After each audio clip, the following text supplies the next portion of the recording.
Hello, my name is Monet Baker-Weatherspoon, and I am the Social Studies Lead at John Ribault Middle School. Civics is meant to prepare students for democracy, but for many neurodiverse learners, civics is the hardest subject to access. As both the mother of a high-functioning autistic child and a teacher leader, I believe this.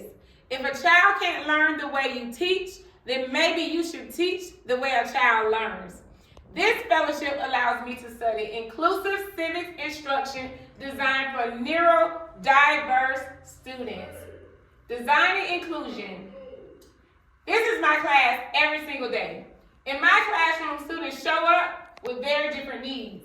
Some are ready to engage, some are overwhelmed, some are trying to stay focused, and others are trying to understand where simply do I fit. Miss Baker, in social studies is so hard. Miss Baker, I can't do this. I don't understand.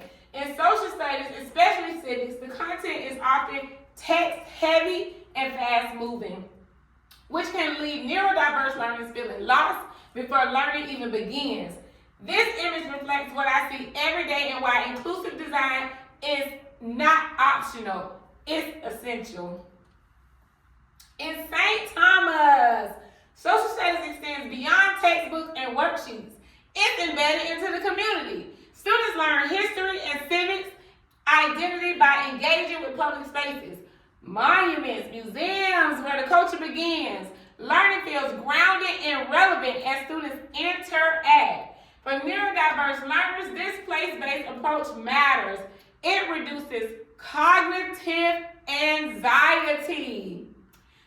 Studying social studies in this environment helps me to see how civics can feel more human, accessible, connected to students by lived experiences. In St. Thomas museums functions as living classrooms for social studies students there. Sites like Fort Christian and Emancipation Garden allow history, power, and civics identity to become experienced. This environment reinforces that civic doesn't have to feel abstract or overwhelming. It doesn't at all. When learning is grounded in place and culture, students are more likely to succeed. They're more likely to connect. They're more likely to engage.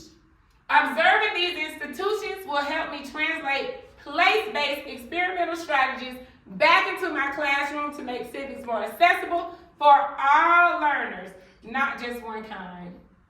In Maryland, I will observe learning environments intentionally designed for neurodiverse students. At Ivy Mount School, structure, routines, and executive function support are built into instructions, not afterthoughts, not accommodations. We accommodate the kids every single day. This matters to social studies. Civics requires students to process information and manage complex ideas. This experience allows me to study how intentional design reduces barriers without lowering expectation. That is the key. We don't want to lower anything. We want to keep expectations high and students' morale up high as well. Washington, D.C. is a social studies teacher's dream heavenland, okay?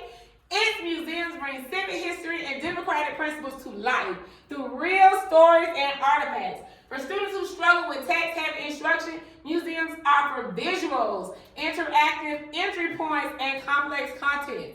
Observing how these institutions communicate powerful ideas clearly helped me rethink how I present civics in my classroom, in your classroom, and make learning more engaging and accessible for all students.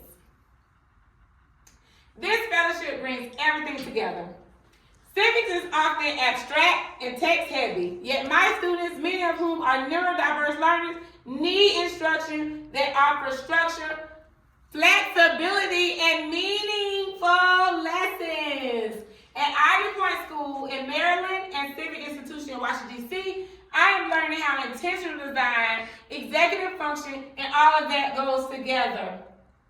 This fellowship allows me to merge rigor with inclusion, creating civic instruction that is accessible, culturally responsible, and meaningful. The goal is simple: to ensure every student can engage. Again, If you can't teach the way a child learns, then guess what? Maybe that child, or maybe you should learn to teach the way that child learns. Beyond the classroom. Thank you so much for considering me and investing your work in me. Again, my name is Monet Baker-Weatherspoon, and I am your social studies lead at John Reebok Middle School.